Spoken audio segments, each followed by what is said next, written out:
Hello বন্ধুরা, আজ আমরা বানাবো ফ্রাইড রাইস। তার জন্য প্রথমেই হাঁড়িটা উনুনে বসে দিলাম, তার মধ্যে জল আর তেজপাতা, এলাচ, লবঙ্গ দিয়ে দিলাম, নুন আর ওর মধ্যে একটু তেলও দিয়ে দেব।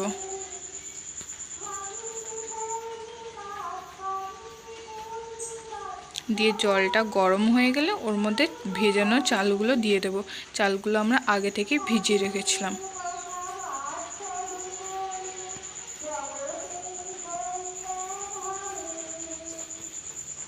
এবার চালটা যতক্ষণে সিদ্ধ হচ্ছে ততক্ষণ আমরা এদিকে কড়া বসিয়ে তার মধ্যে তেলগুলো দিয়ে সবজিগুলো ভেজে নেব। গাজর, ক্যাপসিকাম, বিনস, আপনাদের কাছে যেরকম সবজি আছে আপনারা সেগুলোই দিতে পারেন।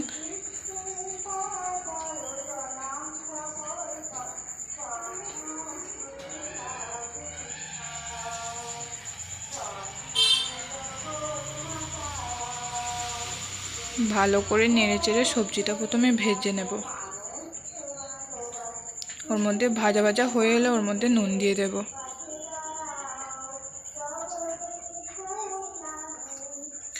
আগে থেকে ভিজিয়ে রাখা কাজু কিশমিশটা ওর মধ্যে দিয়ে দেব।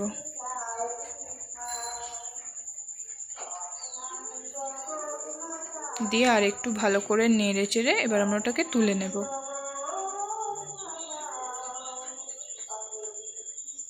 এদিকে আমাদের ভাতটাও রেডি হয়ে গেছে। আমরা ওটাকে হাওয়ায় দিয়েছিলাম কিছুক্ষণ। এবার রাইসটা বানানোর জন্য কড়াটা আবার বসাবো, তার মধ্যে অনেকটা পরিমাণে ঘি দিয়ে দেব।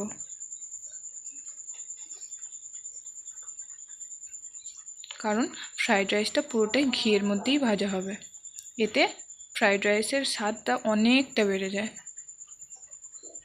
এর মধ্যে কিছুটা চিনি দিয়ে দেব, দিয়ে দুটোকে ভালো করে মিক্সড করে নেব।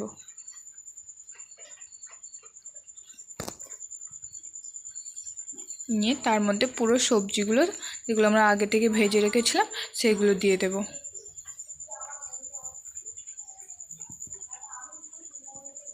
সব কিছুকে ভালো করে মিশিয়ে নিতে হবে।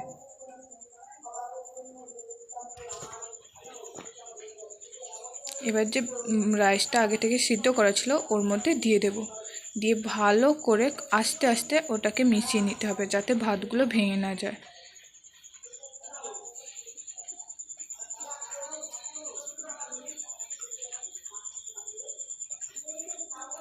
ভালো করে নেড়েচেড়ে ভেজে নিয়ে সবগুলোকে খুব ভালো করে মিশিয়ে নিতে হবে। ভালো করে নেড়ে নিয়ে এবার যখন ওটা দেখবেন ভাজা ভাজা হয়ে আসছে তখন ওর মধ্যে কিছুটা আমুল দুধের গুঁড়ো মিশিয়ে দেবেন। এতে রাইসের টেস্ট অনেকটা বেড়ে যায়। আমি উপর থেকে আরেকটু ঘি দিয়ে দিলাম যাতে টেস্টটা বাড়ে। এরপর আমি এতে আমুল দুধ দিয়ে দেব। এটা আমুল দুধটা দিলে কি হয়, রাইসের যে টেস্টটা খুবই সুন্দর হয়ে যায়।